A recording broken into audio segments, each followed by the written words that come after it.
Coast to coast. The Stephen A. Smith Show starts right now.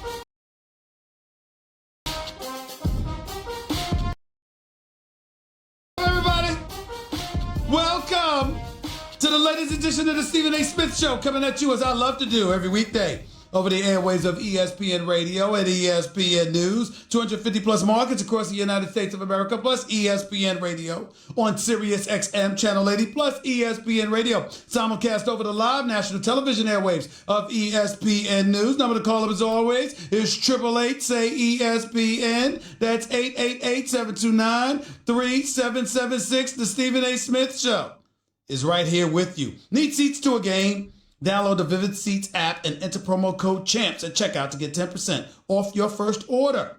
Don't buy just any seat. Get a Vivid Seat. Time for Straight Talk, brought to you by Straight Talk Wireless. Best phones, best networks, no contracts. Ladies and gentlemen, we have a problem. We have a problem. And ladies and gentlemen, by the way, it ain't Houston, at least not for the moment. The Houston Rockets, for all intended purposes, up 1-0 on the Utah Jazz following a 32-point win over them in Game 1. Is expected to be the team that will be waiting for the Golden State Warriors once they finish this series against the Los Angeles Clippers. It was supposed to be 2-0.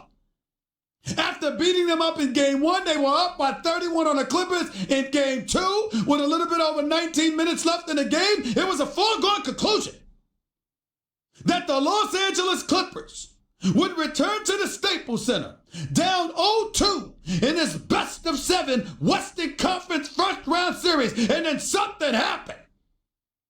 Something happened. And I got news for you. It wasn't just one person. It was a multitude of things that happened, but my God, do we have ourselves a series. It's just 2 games in. It's 1-1. It returns to the Staples Center for games 3 and 4, Thursday night of this weekend, I think Sunday, and we get all of that.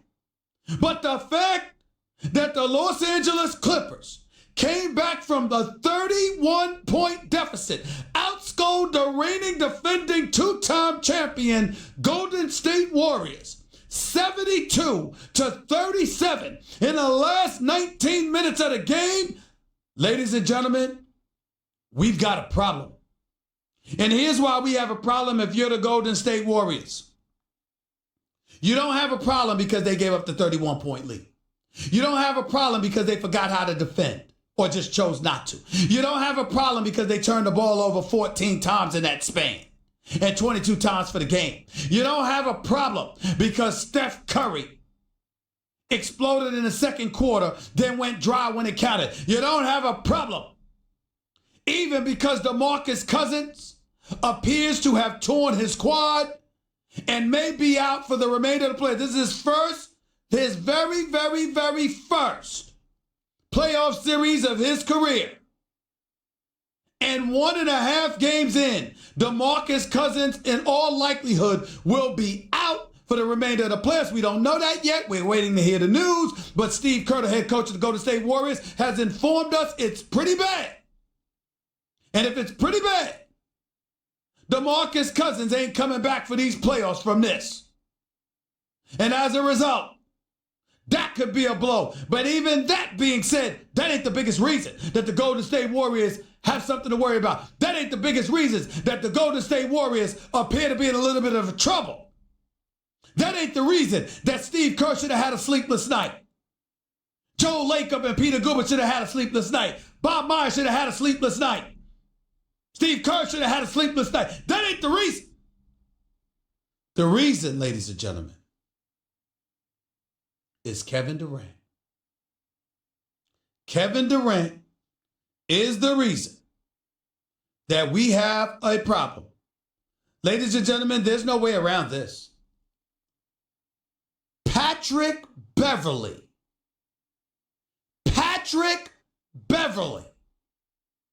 the defensive ace against point guards in this league.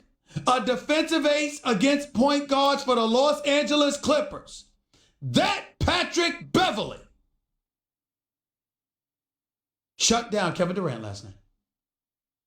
Shut down a guy about 9 to 10 inches taller, universally recognized not only as one of the greatest players in the game, but one of the greatest players and unquestionably one of the greatest scorers in NBA history. That Kevin Durant that I'm talking about right now is being shut down by a dude in Patrick Beverley that has spent years just trying to validate that he belongs in the National Basketball Association. Patrick Beverley, that guy, 6'1", 185 pounds, out of the University of Arkansas, a second-round pick, 42nd overall in the 2009 NBA draft, that spent his first 5 years playing in Houston alongside James Harden, that is now a member of the Los Angeles Clippers,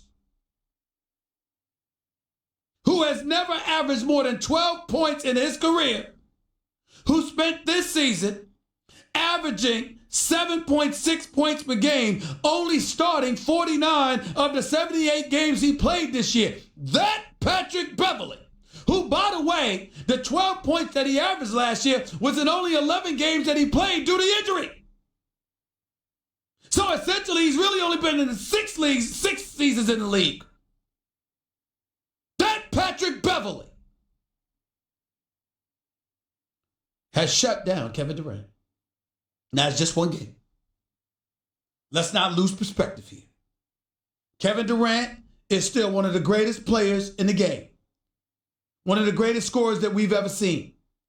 Matter of fact, I got chewed out from some unnamed Hall of Famers. I won't give you their names. Chewed me the hell out because I said that I would pick Kevin Durant above Larry Bird as a small forward. But I got news for you. That damn prediction don't look good today. Kevin Durant was held to 8 attempted shots. 8 attempted shots. That Kevin Durant. Kevin Durant was forced to commit 9 turnovers. Ladies and gentlemen, Kevin Durant at some points didn't even look like he was interested in playing. Kevin Durant fouled out.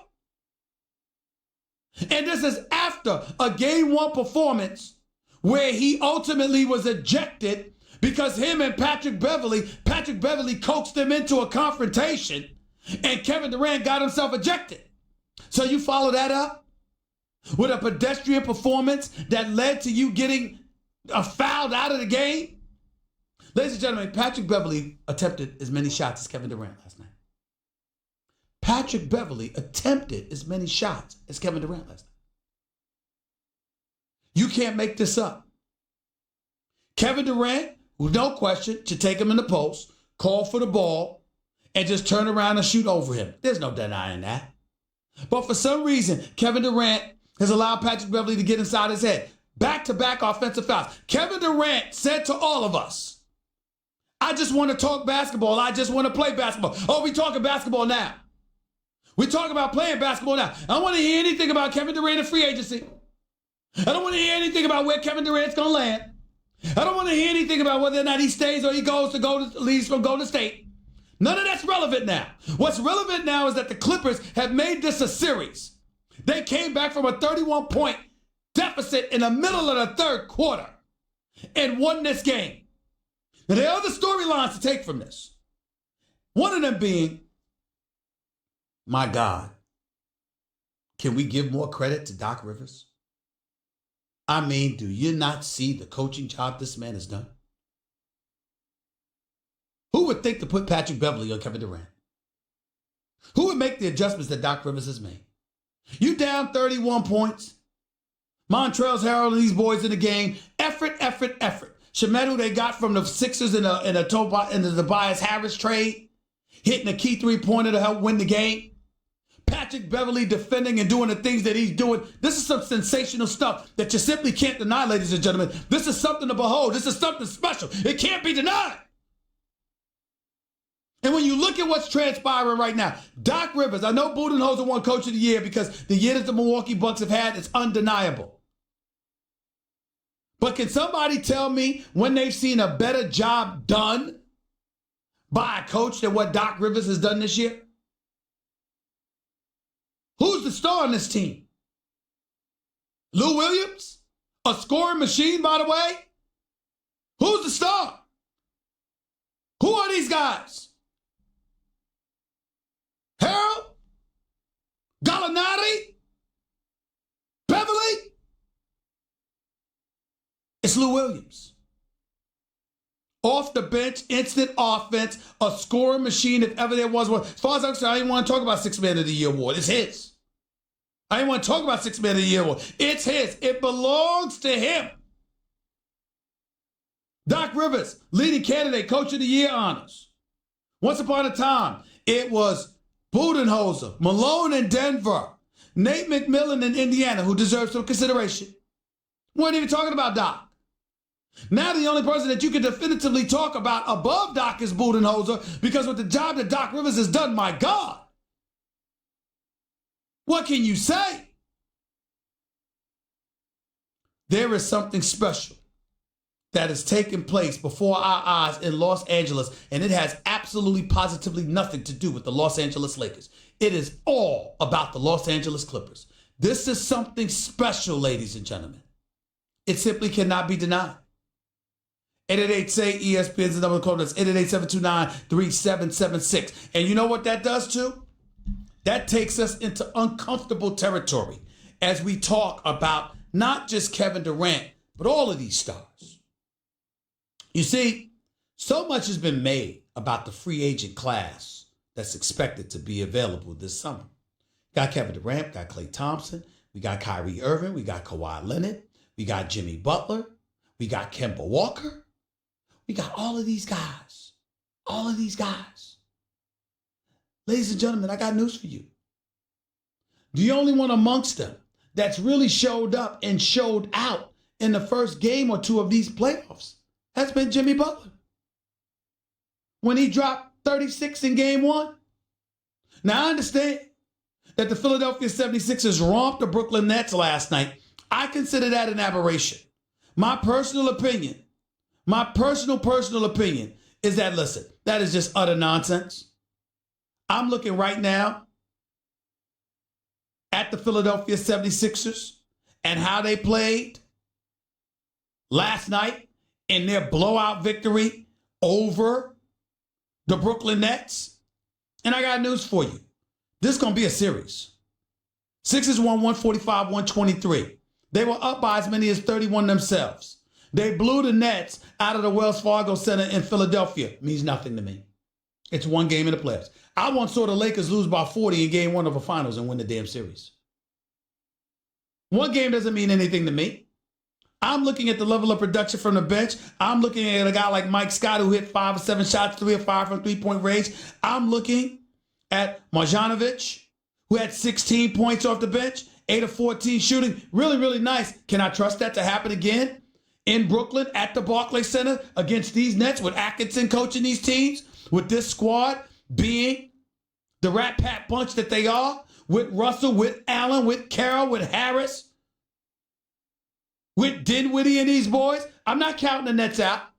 I think this is potentially a 7-game series. Could the Sixers win it in 6? Sure. But I could see it going 7. Ben Simmons had a triple-double last night. Was sensational. The best player on the court for the Sixers. Where was he in game 1? The level of consistency that the Sixers lack alarms me. Lost 22 or 30 of their last 30 road games. 0-3 on the road against Boston last year. Lost that series to the Celtics. Lost 8 or 9 road games. Went tied in the series. Lost 8 of the last 9 road games. Went tied in the series. I can't definitively put the Sixers above that. I said it yesterday. I'll say it again. Brett Brown, I'm not wishing for this. I like this man. And I respect him. But if Brett Brown doesn't win this series, he's going to get fired. That may not happen if he loses to Boston or Milwaukee or Toronto. But if he loses this series to the Brooklyn Nets, he's not going to keep his job. I'm telling you what I know. It's not going to happen. It's not going to happen. So we look at the Philadelphia 76ers, and I'm looking at a Jimmy Butler last night 3 of 10, 7 points. No big deal. He showed up in game one. Yesterday was the time to get others involved. No big deal. But the point that I'm trying to make to you is when you think about the marquee free agents available this summer, you're not thinking about Jimmy Butler. You're thinking about Kawhi, who lost to Orlando. You're thinking about KD, who let Patrick Beverley coax him into back-to-back offensive fouls inside of 47 seconds. You're looking at Klay Thompson. Where was he to stop the bleeding last night? Love Klay Thompson, one of the top 5 shooters of all time. Where was he to stop the bleeding last night? It can't all be Steph. Klay Thompson can shoot too. Klay Thompson's a big-time shooter, one of the top 5 all time. As far as I'm concerned, 6 of 11 from the field, just 1 of 4 from three-point range, 17 points. Not a bad day, but minus 15 for the Warriors when he was on the court last night. I'm just looking around. I'm paying attention. And what I'm saying is, you're looking at these marquee guys. I got news for you. We got to start asking ourselves a question. Who amongst these guys are worth $200 million? Who amongst these guys are worth being the face of the franchise? I'm not talking about all-stars. They're all-stars. I'm not talking about money play. I'm not talking about players that are big-time players. I get that. I'm talking about making them the face of your franchise. Handing the baton. Butler and Kemba doesn't qualify. Nobody's looking to them for that. Those are secondary players. All-stars, but secondary players.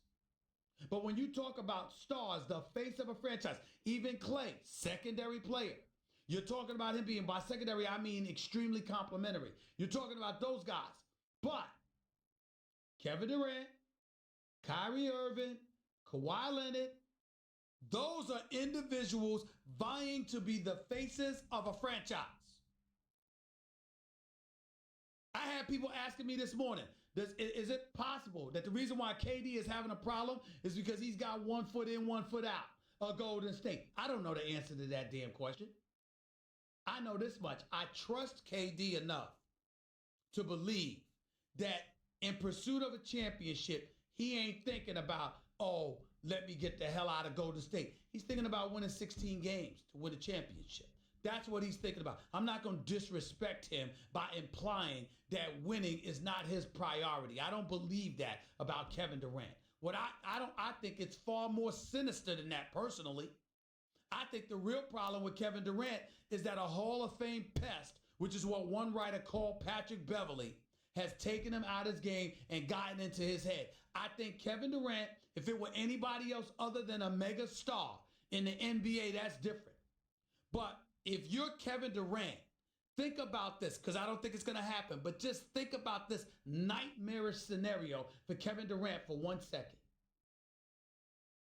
The Warriors somehow lose this series to the Clippers, which nobody thinks is going to happen, including me. And Kevin Durant continues to play this way. Or even if the Warriors win, it's because Steph Curry and Klay Thompson come to the rescue and Draymond Green and those boys. But Kevin Durant is nowhere to be found because Patrick Beverley took him out his game. You got to remember, you ain't going to find too many people that love Patrick Beverley more than me. That brother's like a little brother to me. I love this man. And I love the fact that he's doing what he's doing and he's in this league making a difference for himself and his team. Patrick Beverley is a special kind of dude. I know him personally. And he's a special kind of dude that I got a lot of love for. But ain't no way in hell he's supposed to be doing this to Kevin Durant.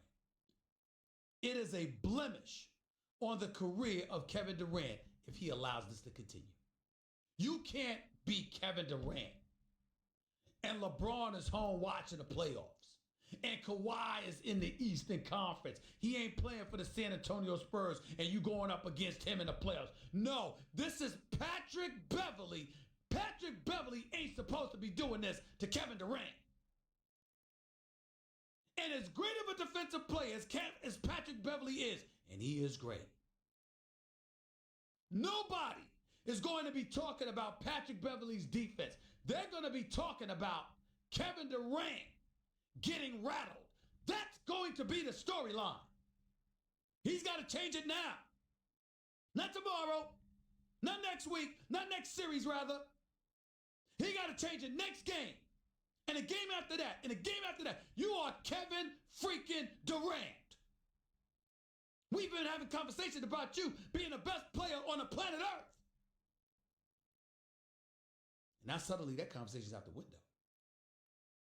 Because Kevin Durant being skinny and tall, with Patrick Beverley being 10 inches shorter, able to leverage and get under him, is causing problems. Couldn't do that to LeBron, not that truck. LeBron 260 pounds. This wouldn't work. A matter of fact, I don't think Doc Rivers would put Patrick Beverley on LeBron. Because LeBron would just back him up. Too strong. Got a problem, y'all. Kevin Durant's got a major, major problem. Because here's the reality of the situation, y'all. If you're the New York Knicks, you've been so moribund, so pathetic, so perpetually bad. Of course you'll be happy to get Kevin Durant. Who the hell are you to turn him down? Kevin Durant's one of the elite players on the planet. But you'll do it with apprehension if this man goes out with Patrick Beverley doing this to him. Because it will make you question whether or not he can handle being the face of a franchise. 1 minute you're barking at the media. Another minute, you can't control yourself against Patrick Beverley. That doesn't speak to fans as you being the face of a franchise who we give the ball to and say, take us to the promised land. It just doesn't. Somebody has to tell Kevin Durant that, so I'm doing it because I believe in him. I believe he's that kind of superstar that can rebound from this and will rebound from this. But you're damn well better. You're damn well better. 888, say ESPN. It's 888-729-3776. We'll get more into these playoffs. Plus, we'll talk about Russell Wilson becoming the highest paid quarterback in the National Football League. I think he deserves his money, but I don't think any quarterback deserves to be paid on an annual salary basis more than Tom Brady.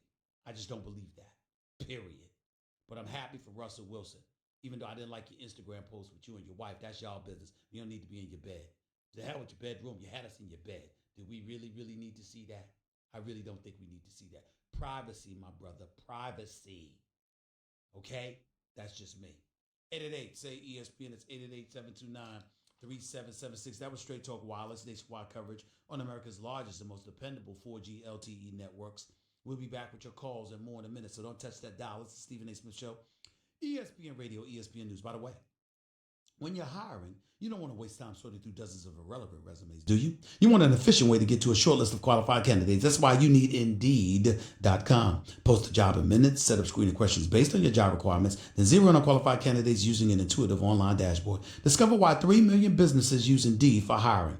Post a job today at Indeed.com/hire. Search for greatness. Search Indeed.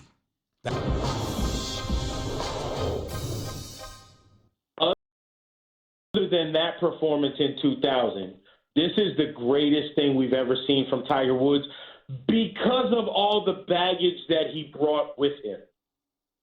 That was what was so impressive.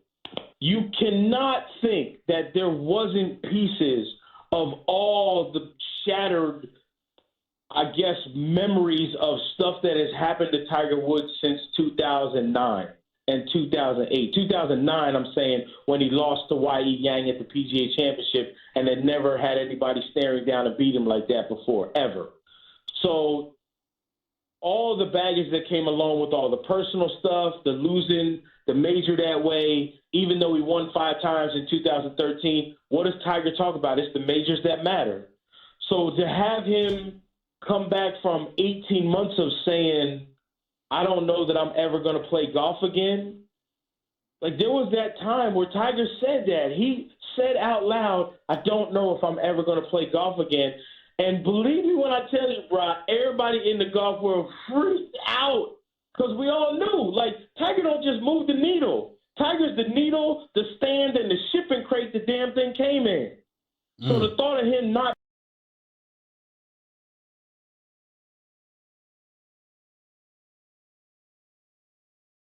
being around was crazy. And to go from that to now winning the Masters and that hug that he had with both Charlie and then his son and his daughter Sam after that, I don't know nobody that didn't have tears rolling down their eyes. When you ask what this performance meant, here's what it meant. Sunday night when I was cleaning out my stuff in that media center, and I'm leaving, and I see a whole bunch of brothers that was working there the whole week. You know, all the brothers that are there taking care of, like, the attendance and everything in the media center. You know what them dudes said when I was walking out? They was like, yo, we did it again. They said we. You know how hard that is for me to say that without getting crazy emotional? Right. Knowing that that's what that win meant, not just to him, but to everybody watching and at that place. Right.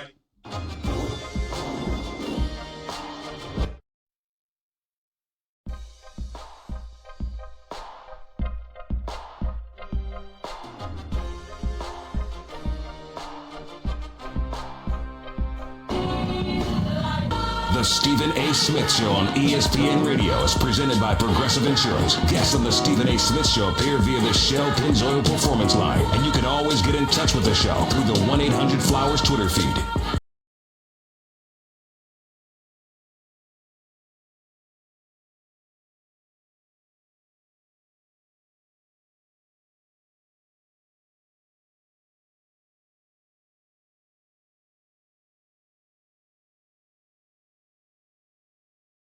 So I would advise somebody to change that. There's a certain flavor that people expect to hear when they're listening to their boy Stephen A. Smith.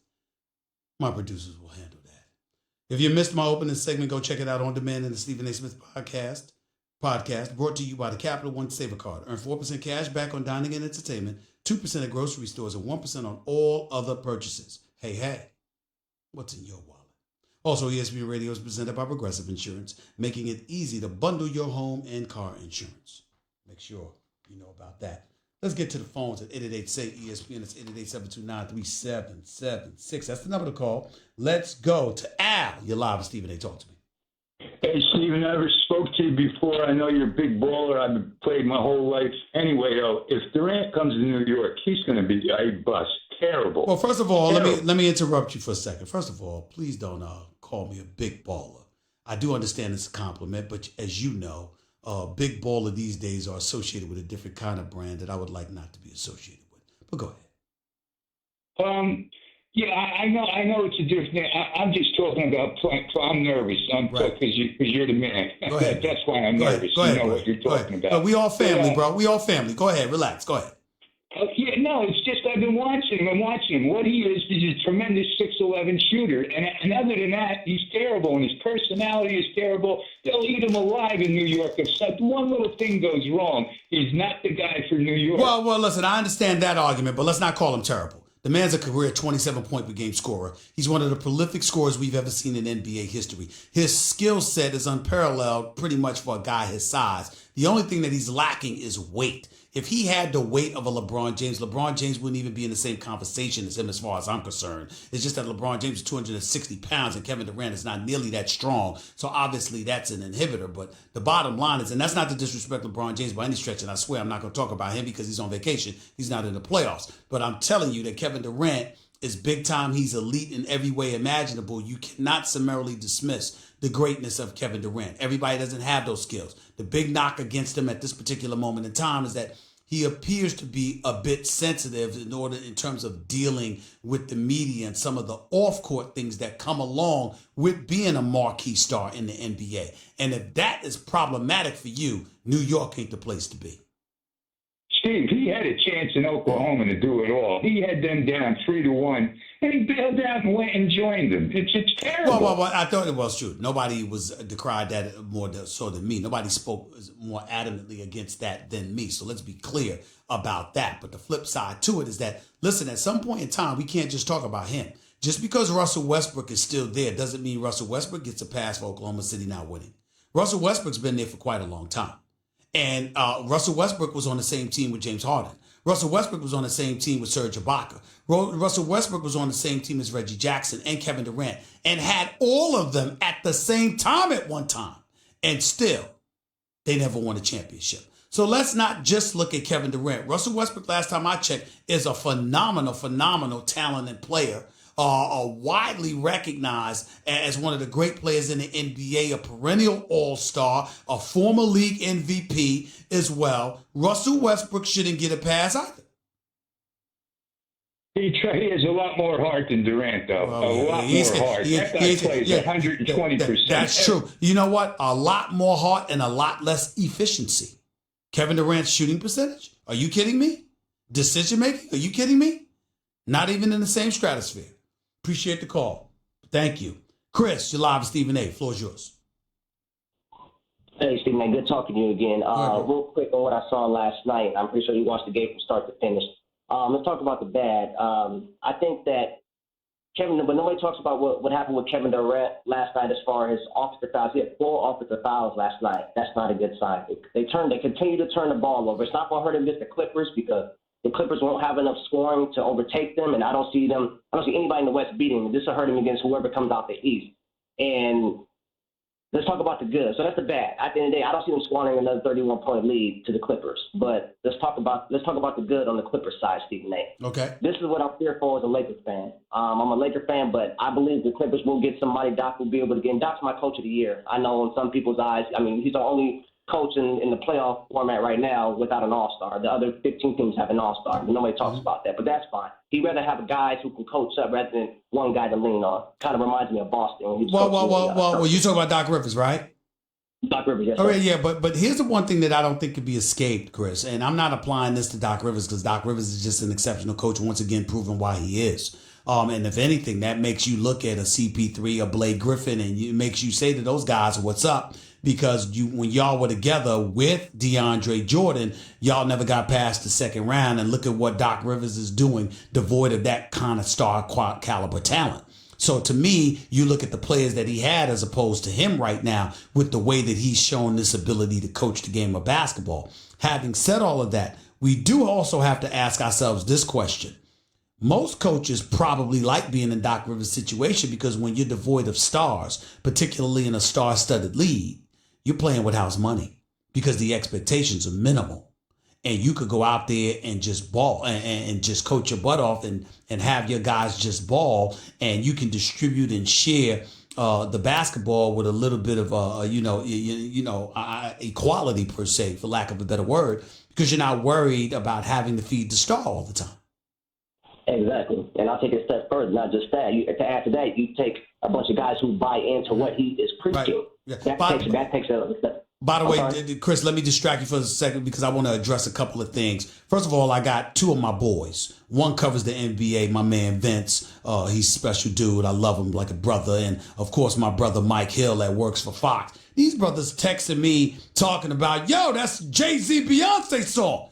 I know. I just don't like the song. I love Jay-Z, and God knows I love Beyonce. They're epic in every way. I just don't like that particular beat. I knew who it was. I don't like the beat. I got to like every song. I'm quite sure Jay-Z don't like some of my commentary. He ain't shy about saying it. He's the Godfather. Jay-Z is all world. And Beyonce is the queen. Nothing but love. Just that particular beat doesn't move me. Doesn't move me. That's all. That's all. Well, Mike, Vince, appreciate y'all. Love y'all, bro. Appreciate y'all and love y'all looking out for your brother like that. But I knew. I have the album. I just don't like the beat. Go ahead, Chris. I digress. I'm sorry. Yes, sir. But anyways, I just didn't like what I saw from Golden State. But like I said, they'll be fine long term as teams come out the East I'm worried about. But quick question for you, Stephen A. Yep. Has nothing to do with what took place last night. I plan on covering the Clippers for Game 3 and Game 4. Do you see yourself being at Staples Center for either one of those 2 games? I will be there. I will be there this weekend for Game 4. I'll catch you there. Yes, sir. Easter Sunday. Easy. No problem. God bless. Take it easy. Let's go to Ray. You're live. Stephen A. Talk to me. Stephen A., how you doing, man? Thanks for taking my call, man. I'm good. What's up? Hey, man, I called you, but that was about less than a month ago, man. And my boys, I'm going to tell you, man, my homies, they had a kicker. You hanging up on me saying I was talking nonsense. But I called because I was asking about why does Damian Lillard don't get the respect he deserves. Stop right there. That is not why I hung up on you. Don't lie. Because I would never hang up on somebody that says Damian Lillard doesn't get the respect that he deserves. Damian Lillard's big time. Damian Lillard could ball. Damian Lillard, as far as I'm concerned, is worthy of strong consideration to be first team All-NBA this year because he's done more with less. I did not hang up on you because of Damian Lillard. I don't remember why, but I'm willing to bet my check. It damn sure wasn't because of Damian Lillard. It had to be something else you said that I found to be idiotic. Nothing but respect for you, though. No, it was because I brought up the Harden angle. Oh, that's what it was. So why you brought? So hold on, wait a minute. Just for the purposes of our relationship over the air, why you gonna call up here and try to insinuate that I hung up on you because of Damian Lillard when in fact you knew damn well it was because of something else? That's kind of slick on you. That's kind of slick. Apologize so your boys can hear you apologize, Ray. Ray and Nashville. Apologize right now. My bad, Steven. You gotta let me finish. But you gotta apologize because you tried to be slick. I apologize. My bad. All right. I apologize. Go ahead. Then my angles I was really trying to bring up was the Kyrie Irving and Westbrook angles. And the fact that Damian Lillard always gets stuck with this narrative, he hasn't done it in the playoffs. He hasn't done it in the playoffs. And my thing is, without playing with the top two best players maybe probably in the world, Damian Lillard has won more playoff series than both Irving and Westbrook. Well, that's not necessarily fair. Because if you're Russell Westbrook, you only spent the last 2 seasons without Kevin Durant.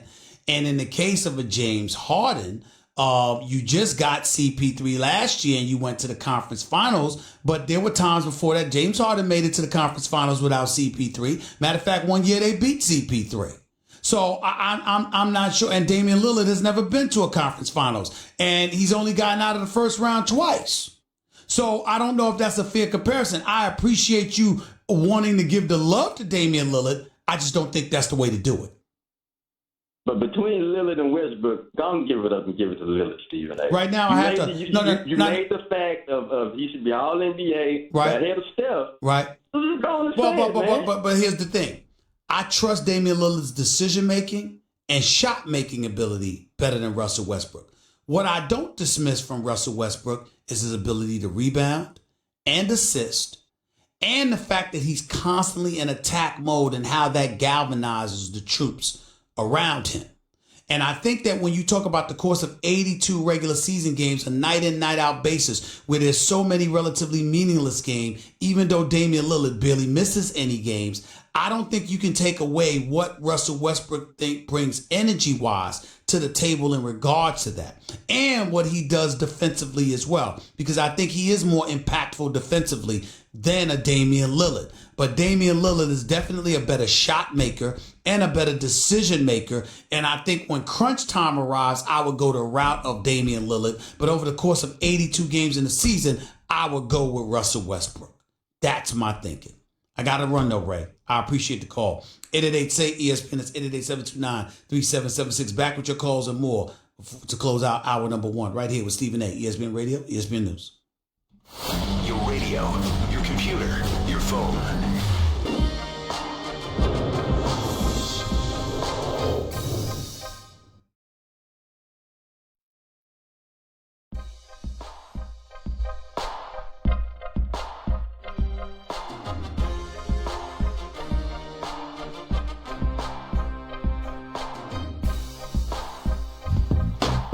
The Stephen A. Smith Show on ESPN Radio is presented by Progressive Insurance. Guests on the Stephen A. Smith Show appear via the Shell Pennzoil Performance Line. And you can always get in touch with the show through the 1-800-Flowers Twitter feed.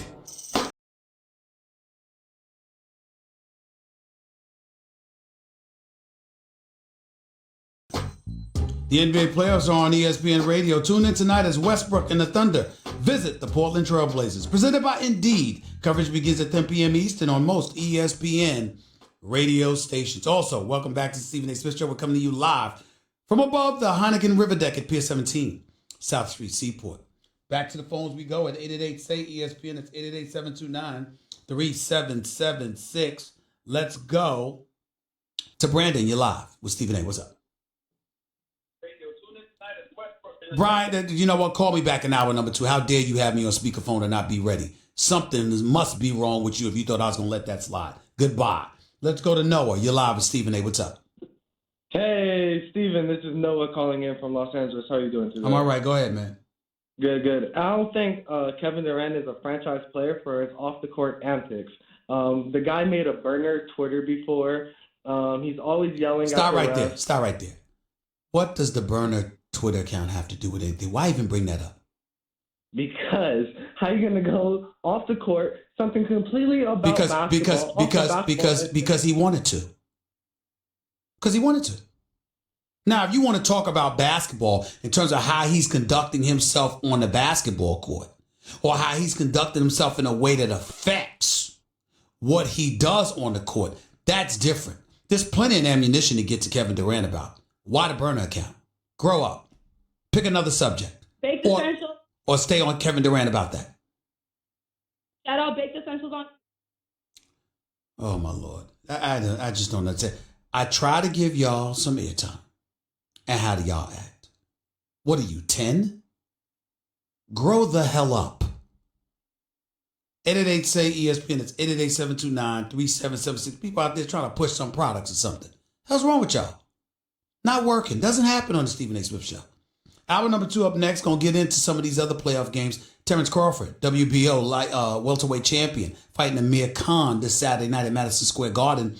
They were both sitting right here, or they'll both be sitting right here with me in studio midway through hour number 2. So we definitely going to have them on. But I'm also going to get into some of these NBA playoff stuff and some more information about the Lakers. Some stuff that just needs to be said. I've said it before, but I'm going to go in a little bit more in the next few. Coast to coast.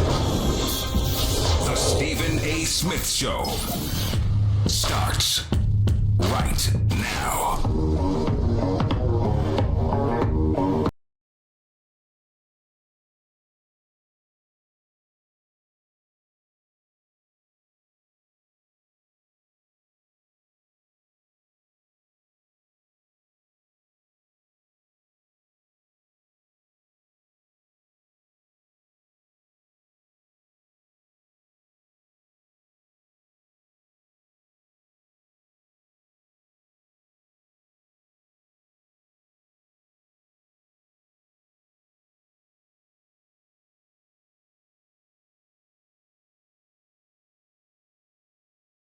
Coming at you as I love to do every weekday over the airwaves of ESPN Radio and ESPN News.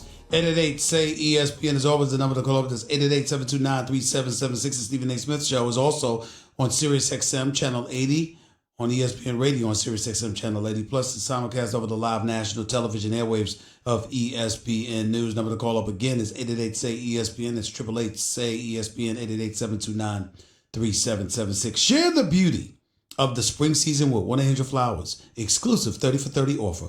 30 assorted tulips for just $30. To order 30 stunning assorted tulips for only $30, go to 1-800-Flowers.com/ESPN. Also, ESPN Radio is presented by Progressive Insurance, protecting commercial vehicles and offering specialized coverages designed to protect your business. More at ProgressiveCommercial.com. Hour number 2 is here. Midway through this hour, we will have the reigning, defending WBO welterweight champion of the world, universally recognized as one of the top 2 pound-for-pound fighters on the planet. His name would happen to be Terrence Crawford. He will be here with us, along with his opponent for Saturday night's pay-per-view spectacle at Madison Square Garden, courtesy of Top Rank Boxing. That will be Mr. Amir Khan. Good luck to both of them. Good luck to him. I don't see Amir Khan winning this fight. Everybody else, no one else sees that as well. But you never know. He can box. He can fight. He is respected. We will see what happens. Want to get back to basketball because of a couple of reasons. Number one, some breaking news of the bad variety. DeMarcus Cousins. DeMarcus Cousins, in all likelihood, is out for the remainder of the playoffs. According to reports, he tore his quad last night in that loss, that comeback loss, that come from behind victory by the Los Angeles Clippers, beating the reigning defending champion Golden State Warriors. DeMarcus Cousins suffered a torn quad and he is out indefinitely. Those are the words of the report.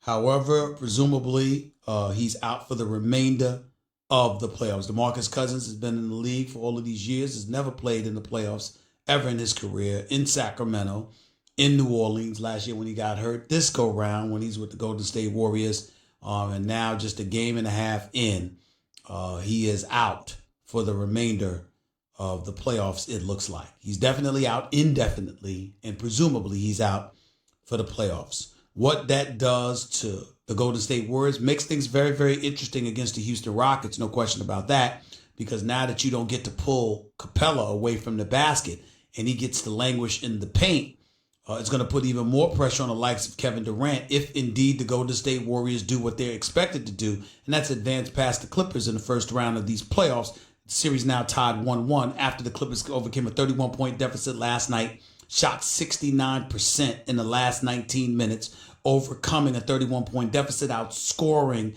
the Golden State Warriors 72-37.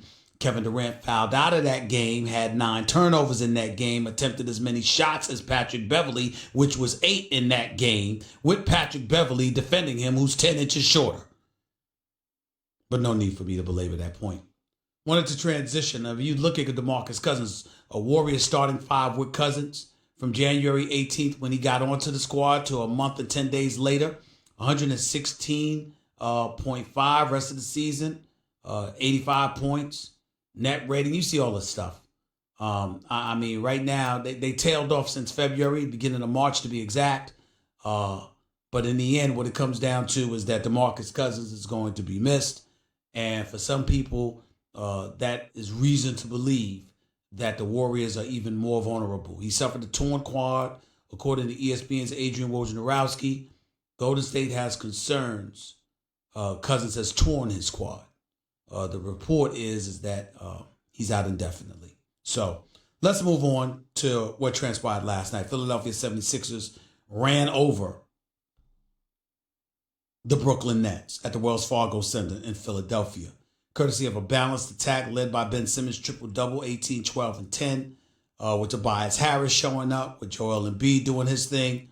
You have a situation where essentially the Sixers even the series with a blowout win over the Nets. They were up by as many as 31 until garbage time arrived. But something happened during the game.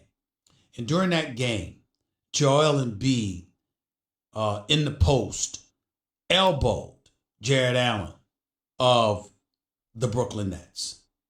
Elbowed them. All right. And I don't know what happened to Jared Allen, whether the jaw was broken or whatever. He was clearly hurt. Nevertheless, after the game, Joel Embiid was interviewed about the play. Basically asked as to whether or not he did something like that on purpose. And listen to his response. Obviously, it wasn't intentional, and I got him pretty good, and I'm sorry about it. But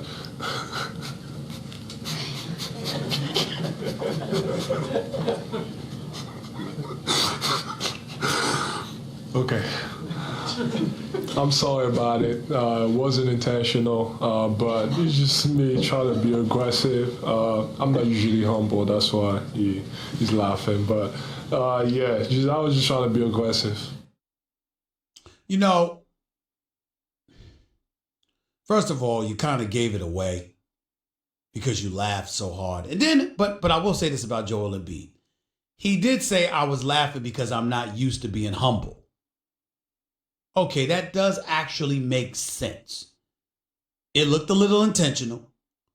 But more importantly than that, when you see you laughing at the press conference, I mean, an elbow from Joel Embiid, who's over 250 pounds, over 7 feet tall, doesn't tickle. So let's be clear about that. But having said all of that, it does make sense when he says, I'm laughing because I'm not accustomed to being humble. That is true, because he's usually talking smack. And he usually doesn't give a damn about his opponents. Matter of fact, he's usually calling them out and then taking them to the woodshed and handling his business against them. So he could be telling the truth in that regard. He could be telling the truth. Did look that way, particularly when he's laughing in the press conference. But if you listen to his words and him saying, I'm laughing because I'm not accustomed to being humble, Okay. I don't know whether it's believable or not, but it's plausible. It's plausible. In the end, what this comes down to, ladies and gentlemen, we got ourselves a series. I think the Sixers-Brooklyn Nets series could go 7 games. More likely 6. I'm picking Philly to win the series. But it wouldn't surprise me. I think Philadelphia could end up going 7 games. I'm not sleeping on the Brooklyn Nets the way some people are. I'm not sleeping on them. When they catch fire, particularly from the perimeter, the way they're capable of doing, you can't underestimate them. I think it's a mistake. I really, really, really believe it's a mistake to do that. So I just want to be very, very clear. As it pertains to the Clippers and Golden State, hey, look.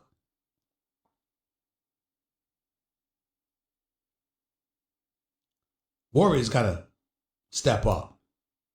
Steve Kerr said it best. We got exactly what we deserved. We didn't defend. We didn't handle our business. We took it for granted. The arrogance that they show sometimes and being so loosey-goosey with the basketball and turning the ball over is a problem. And we can't ignore that. Now, let me transition to something about the Los Angeles Lakers because it's necessary. Irvin Magic Johnson last week resigned. Last Tuesday, resigned. A week ago today, actually, resigned as president of basketball operations for the Los Angeles Lakers. In that course of time, 3 days later, Luke Walton ended up becoming the head coach of the Sacramento Kings. Agreeing to walk out with the Lakers, they mutually agreeing to part ways. He became the coach of the Sacramento Kings. I will tell you this. I got a real big time problem with the fact that Luke Walton, I don't have a problem with him having a job. I have a problem with Luke Walton getting the job before he walked out of the Lakers building. I have a problem with the fact that due process wasn't granted where other candidates were interviewed for the job. Because really that speaks to the relationships that Luke Walton was able to cultivate as a result, positioning him to get jobs like that. Jobs that most minorities, dare I say, would never get the opportunity like that. One would argue like that Jason Kidd once did that when he transitioned from Brooklyn to Milwaukee, okay. Doc Rivers, the Clippers had to give up compensation to get him. So I just look at it from that perspective and I say it leaves a bad taste in my mouth, even though I'm happy that Luke Walton got the job and I think he deserved it because I thought he got screwed over in LA this year. With all of that being said, ladies and gentlemen, does it not provide further proof that the real issue was GM Rob Pelinka and not Luke Walton? Because since Luke Walton is out the door anyway, Magic Johnson's willingness to let go of Luke Walton, what was the problem? It's not like Luke Walton stayed. Luke Walton's still gone. And not only that, he had an offer while walking out of the building. Well, guess what, ladies and gentlemen? That can't be underestimated. You know why that can't be underestimated? You know why that can't be summarily dismissed? Because if he was allowed to walk out of the building and land another job, not that I ever believed Magic Johnson would have a problem firing anybody anyway. When you're an executive, that's what you do sometimes. And it ain't that damn hard. Clearly, it wasn't going to be an issue for him to let go of Luke Walton. So what could possibly be the issue? It was Magic Johnson in his exit conference that talked about Pelinka. Wasn't complimentary. Thanked everybody but Pelinka. I don't give a damn about the statement that came out 24 hours later. I'm talking about in the moment that day. You can't look at Jeannie. Really? Really? You can't look Jeannie Buss in the face and say, you know what, I'm going to move on. Come on now. Y'all really believe that? Let me ask y'all this question. When has Magic Johnson ever struck you as soft? When has Magic Johnson ever struck you as the kind of person that was fearful of facing somebody down and being resolute in his position? When has Magic Johnson ever given you the impression that, oh, I can't face somebody because they might change my mind? Really? Y'all buying that crap?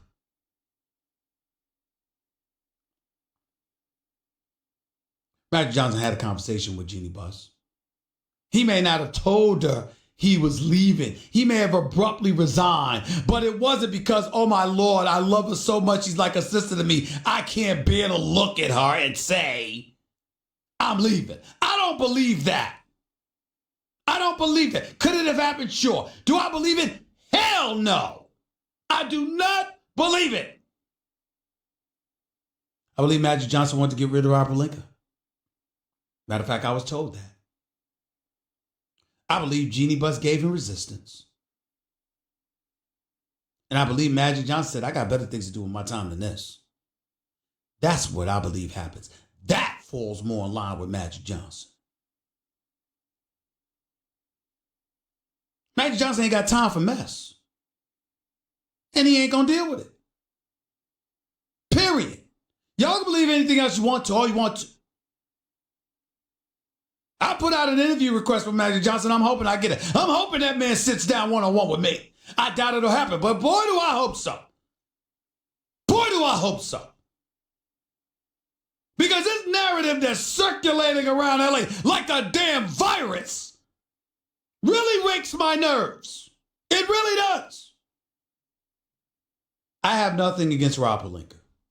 I think he was an outstanding agent. I think a legitimate argument could be made that there were some people who were jealous and envious of his success and the relationship that he had with Kobe Bryant.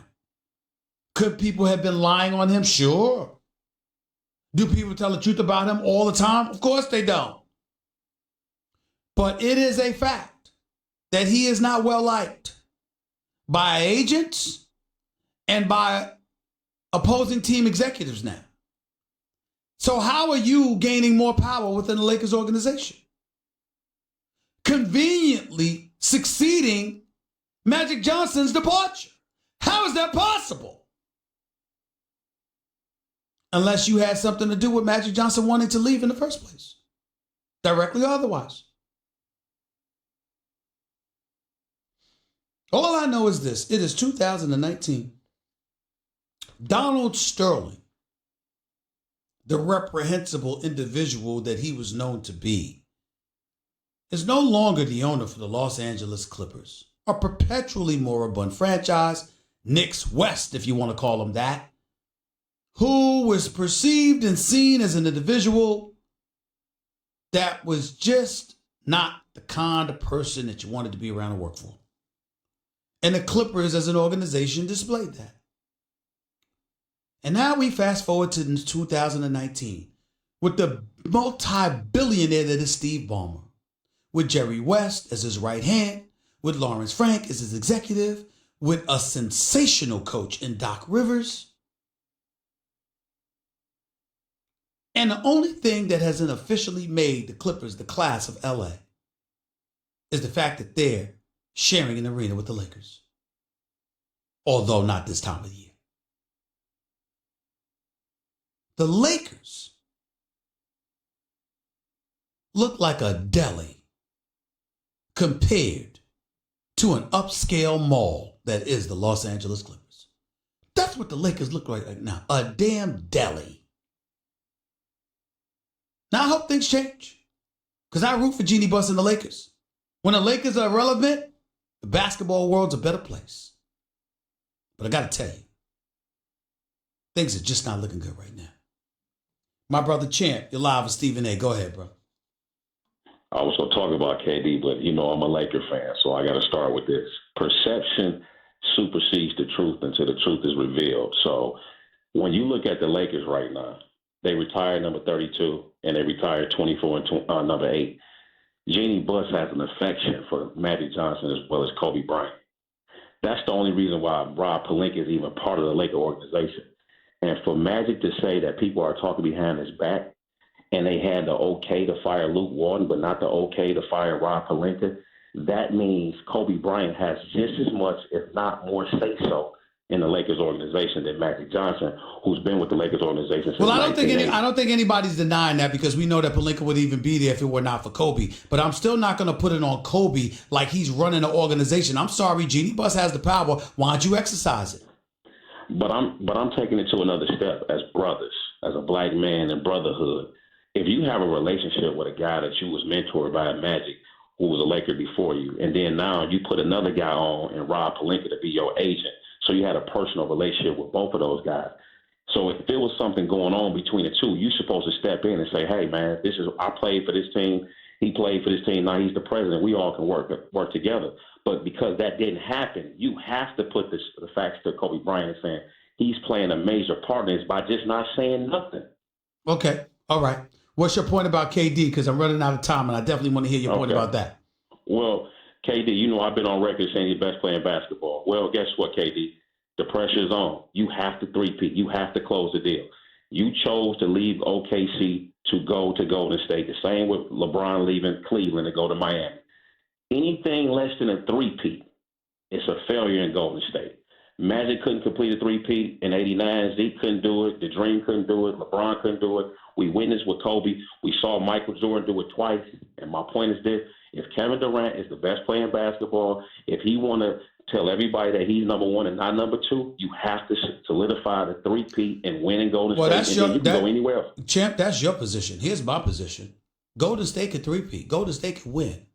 If Kevin Durant continues to look this way against Patrick Beverley, and then he advances, and the PJ Tuckers of the world and cats like that get all up in him like they're capable of doing, all right? And he looks that way against them. Even if Golden State does win, it's an incredible blemish on Kevin Durant. Wait. You can't leave me with this one. That's an injustice on LeBron James for the last 2 seasons, not checking Kevin Durant if that happened. Well, you could say that. Hold on, wait a minute. You could say that. But the point is, even if you didn't check him, the reality of the situation is LeBron James has spent years not accepting the toughest defensive assignment from opening tip-off like the Kawhi Leonards or like Kevin Durant was willing to do against him. So as much as you might malign LeBron for that, and remember, I'm not talking about LeBron really because, damn it, I don't want to talk about him because he's in off-season, he's on vacation. The reality is that we got to look at it like that. I'm going to give you the last word because I got to go in 30 seconds. He will have a 60-point game in this playoffs. Okay. Appreciate the call. Thank you. 888-SAY-ESPN. It's 888-729-3776. WBL welterweight champion Terrence Crawford and Amir Khan in studio with yours truly. Up next. Craving even more.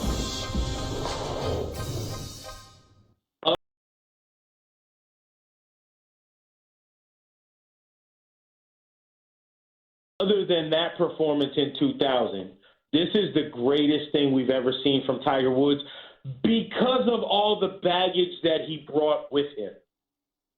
That was what was so impressive.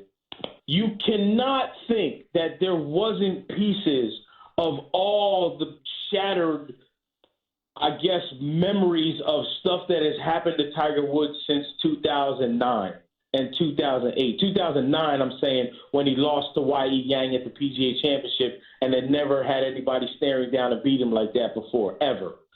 So all the baggage that came along with all the personal stuff, the losing the major that way, even though he won 5 times in 2013, what does Tiger talk about? It's the majors that matter. So to have him come back from 18 months of saying, I don't know that I'm ever going to play golf again. Like, there was that time where Tiger said that. He said out loud, I don't know if I'm ever going to play golf again. And believe me when I tell you, bro, everybody in the golf world freaked out because we all knew, like, Tiger don't just move the needle. Tiger's the needle, the stand, and the shipping crate the damn thing came in. So the thought of him not being around was crazy. And to go from that to now winning the Masters and that hug that he had with both Charlie and then his son and his daughter Sam after that, I don't know nobody that didn't have tears rolling down their eyes. When you ask what this performance meant, here's what it meant. Sunday night when I was cleaning out my stuff in that media center and I'm leaving and I see a whole bunch of brothers that was working there the whole week.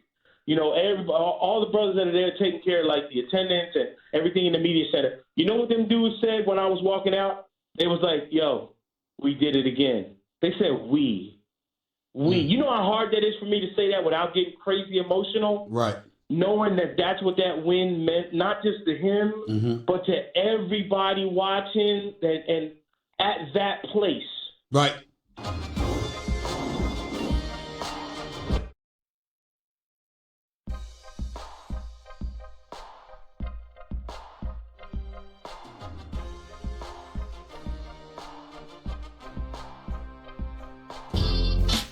The Stephen A. Smith Show on ESPN Radio is presented by Progressive Insurance. Guests on The Stephen A. Smith Show appear via the Shell Pennzoil Performance Line, and you can always get in touch with the show through the 1-800-Flowers Twitter feed.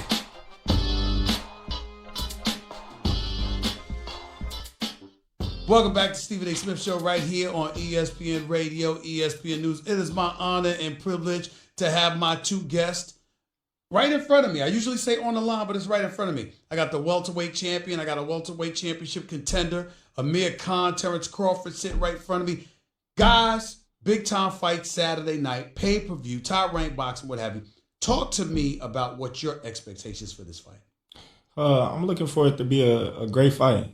I'm looking for Amir Khan to come out and give his best, fight real hard. Looking for it to be a packed house. Mm-hmm. And at the end of everything, I'm looking to be victorious. Mm. Amir, I know that you're hoping for a lot for this fight because when we look at the welterweight division, you look at some of the elite fighters, the Keith Thurman's a champion. He's a WBO champion. That's the belt that you're fighting for Saturday night. Obviously, Errol Spence Jr. is in the division, et cetera, et cetera. Sean Porter, we can't ignore him. Yeah. Guys like that. What are you, I know you're hoping to win this fight, but talk to me about what your expectations are coming into this fight and what you think you need to do in order to win it. Well, first of all, just to when you mentioned about the other champions, I couldn't get those fights, and that's the reason those fights don't happen. Tried to get the fights with the likes of Thurman for a long time, the other title holders, but it just never happened. I was looking at a fight in the UK, which was against Kell Brook, and then I got a call from Bob to say that would you take the fight with Terrence Crawford, and I was like, why not, man? I mean, because Terrence is a world champion, he's established, he's up there as one of the best pound for pound fighters in the world, and I want to be in that mix. And I really believe that this time I'm not going up a weight or going up 2 weights to fight someone. I'm going to be in the same division I've always been at, which is 147, where I feel comfortable at making, and I'm unbeaten in this division. So I really feel like this is a great division for me, and it's a great opportunity for me to take this fight and hopefully once again become a world champion again. So, how do you feel about the fact that no one is expecting you to win this fight? I mean, look, I've this is the first time something like this has happened to me. A little bit happened to me when I fought against Canelo, but not as much. But I really think that this is a fight where stylistically it's a better fight for me, and also it's on the same weight as well. We're the same weight. Whereas when I was fighting Canelo, a lot of people had me probably winning that fight, or gonna win that fight, or had me up as maybe one of the favourites to win that fight as well. But in this fight, I have been looked as an underdog.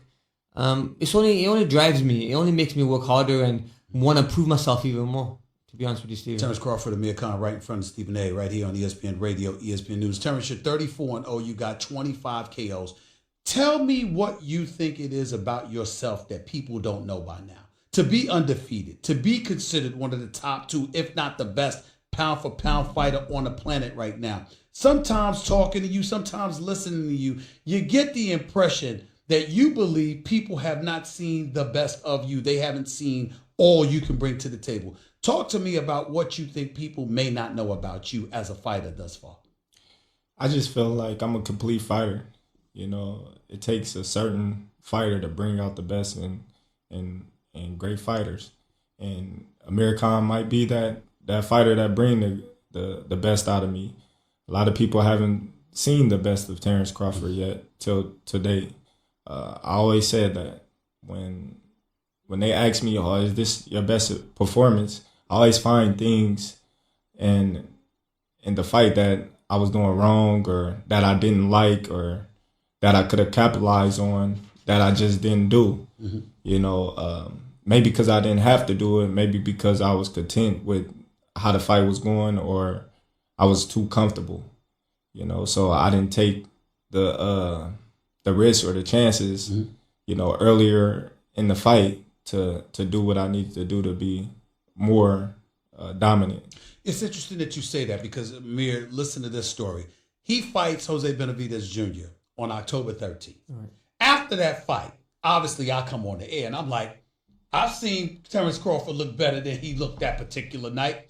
So who do I run into when I'm coming out of our LA studios? I run into this man because I'm thinking you should have finished them earlier. I thought that you were a little bit lax, but ultimately you finished the job. And that's what I love about you, because see, I don't like people like, I'm one of those guys. I ain't hard to find. So the fact that he was willing to come up to me and say what he said made me go back and look at the tape and say, yeah, he did have a point there. I did miss a couple of things there. But I asked this question to you, Terrence, before I go to Amir about this.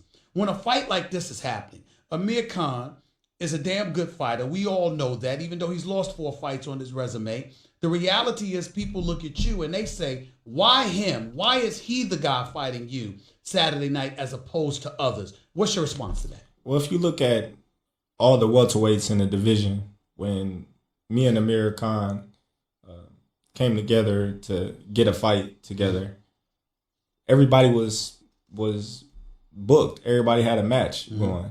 You know, you had Errol Spence fight, Keith Thurman fight, Sean Porter fight, Danny Garcia fighting on the same day. So they really wanted to match me with Collazo, and I told them I'm not fighting Collazo. There's no reason for me to fight Collazo. No disrespect, but that doesn't do anything for my career.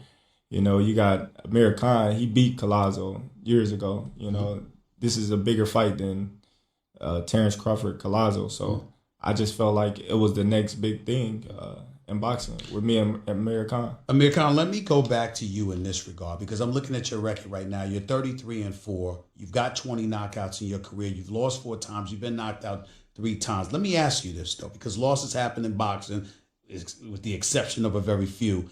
I have to ask you this. You lost as a lightweight. You lost twice as a super lightweight. You lost as a middleweight. And I'm looking at you from the standpoint that it's hard to figure, because you've been hurt at lighter weight divisions. You've been obviously hurt as a middleweight because you had no business in the ring against a bigger guy in Canelo Alvarez.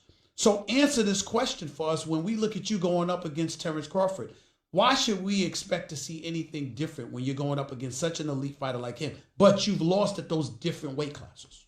It's because he's an elite fighter. And the guys I've lost against at that time, I didn't really take them as seriously as I'm taking this fight. And sometimes I blame myself for a lot of the losses, because I go into fights thinking all I have to do is turn up there and win the fight. And you know, so when you're winning fights and I've been one of the lucky fighters in boxing who has had a lot of press media backing, and you kind of in a way you do kind of get used to that, and you kind of believe into that hype. And when you have an upset, you have a loss, it hits you twice as harder. But I mean, I blame myself for everything. I've gone into fights, for example, against Danny Garcia. I was beating him quite comfortably, and then I just obviously get caught with a shot, trying to knock him out, not even sticking to the game plan, not even thinking about the fight, just trying to just throw haymakers, which is not my style. But against a fight like this one against Terrence, I know I have to stick to my game plan. I can't make these silly mistakes, because he is going to capitalize on that. Do you think you're the superior boxer? I think so. Yeah. And I think because but that love has come back into boxing for me. The last couple of years, it wasn't there, and I was still fighting, keeping myself busy. But with this fight, that love's come back here, back in my body against Terrence, because I want to be back on top again. You're talking about a love that came back, which means at one point in time it disappeared. I'm looking at a guy like you, and every conversation that I've had with you from the day that I've met you, you speak more about your hunger than you do about your skills, about how badly you want this. Does anybody that lost hunger, even if they've gotten it back, has a chance against you, somebody that's never lost that hunger? Not at all. I just feel like that's trying to psych itself up. You know, he's already thinking about retirement. You know, in my mind, that's... You're talking about not necessarily just about Amir, but any guy that lost the hunger. You're saying that about anybody. It's hard to get it back. It's very hard to get it back. You know, once your mind start going elsewhere and your heart start going elsewhere, it's hard to get it back. You know, it's like, you know, a girl that cheat on you. You know, you might forgive her, but you never gonna forget it. It's gonna always stay there and hurting you. You know, but at the same time, I don't feel like it's quite there yet. You know, what's the difference between the hunger in this fight and your last fight. Yeah, it's a bigger opportunity, so you want it more, but the hunger and the love for the sport, I don't know. How is he going to be different for you than Benavidez was? Because when I looked at Benavidez, he did a relatively decent job trying to box you, etc. This guy is known for his boxing ability. What are you anticipating he's going to bring to you in this particular fight? Do you think he's going to be there for you? Or is he going to use his boxing skills and his length to sort of keep his distance from you and make you come for him? He's gonna box, and at times he's gonna press the action. That's Amir Khan. That's how he fights. You can't change what you've been doing your whole life, not in one camp. It's a different fight because Benavidez is much taller than him, much longer than him, and he sits on the back foot the whole fight to try to counter you. See, a lot of people think, when they see Benavidez coming forward with his hands down, he want to engage in a fight. No, he's trying to make you throw so he can counter you, which he was successful a couple of times, but after we, made our adjustments, we capitalized on, what he was trying to do. But at the same time, I feel like it's going to be more opportunities with Amir Khan because he's going to throw more shots. He's going to let his hands go a little more. Amir, what have you seen in fights against Terence Crawford has had in his career that you anticipate you'll be able to exploit? Look, he's an all-round good fighter. He's a very good boxer. His defense is very good.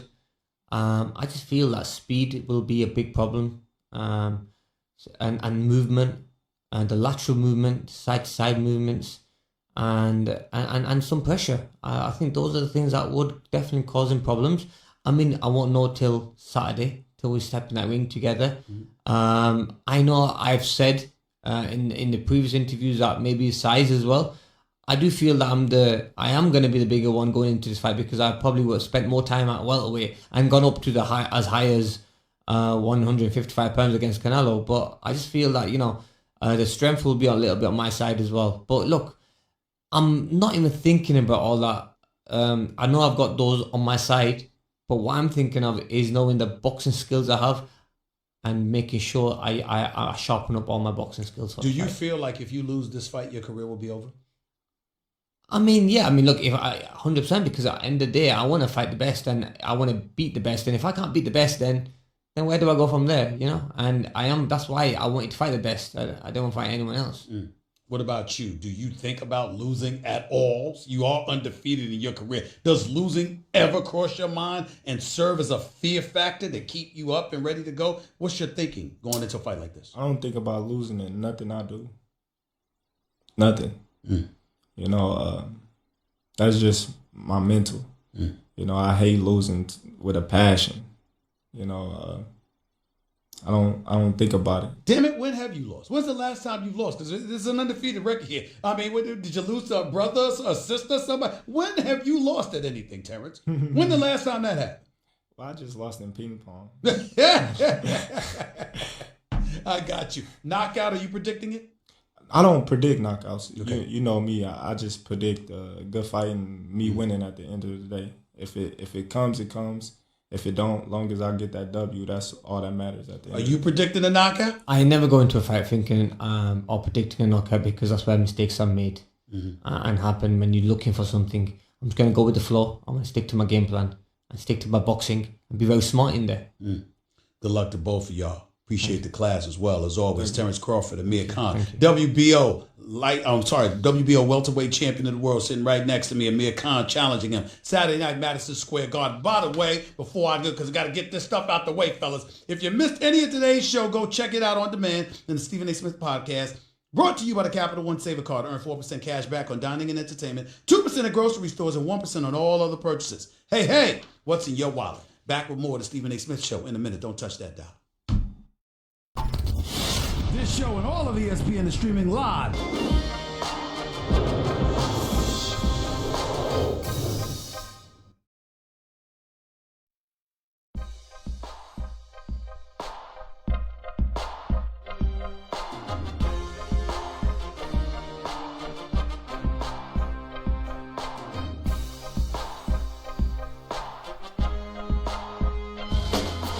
The Stephen A. Smith Show on ESPN Radio is presented by Progressive Insurance. Guests on The Stephen A. Smith Show appear via the Shell Pennzoil Performance Line. And you can always get in touch with the show through the 1-800-Flowers Twitter feed.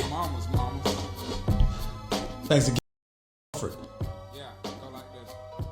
And Amir Khan coming on the Stephen A. Smith Show, ESPN Radio. By the way, the Stephen A. Smith Show is being brought to you by Pennzoil Synthetics, taking synthetic motor oil performance to a whole new level. So make the switch to Pennzoil Synthetics today.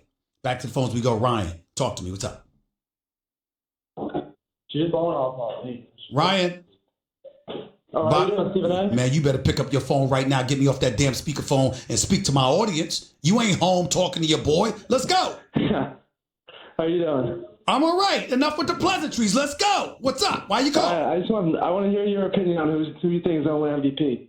Giannis or James Harden? Harden. Over 2,700 points, over 500 rebounds, 500 assists, averaging 36 a game.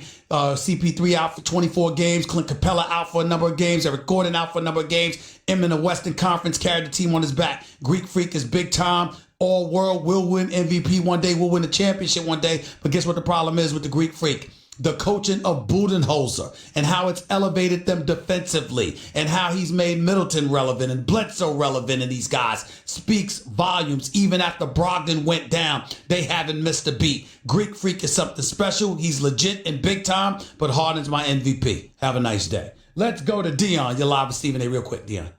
Hi, Stephen A. Hi, Dion. How are you?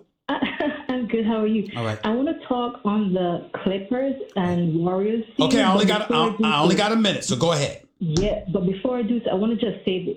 We love you and your show because you say what you mean and you mean what you say. Don't you ever change because of the calls and texts that you get from whomever. Thank you so much. If you like something, if you don't like a music, it's on you. I'm sick and tired of the social media gangsters out there who want to tell us what to think, what to say. They can't control us, so you continue being you, okay, sir? Thank you so much, Now, Dion. with that said, the Patrick Beverly, he is pure genius. They know they don't have the manpower to win Golden State, so what do? They try to get into their heads.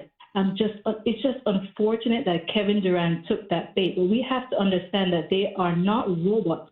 They are human beings. They have feelings, but he just has to keep his head in the game. They know what they're about. Continue doing so, because he's just going to leave a strain on the rest of the players to pick up. And that's not necessary right now. They want to win the championship. The other players are seeing this, and they are going to act on it. So he needs to get control yourself, Kevin Durant. That's it.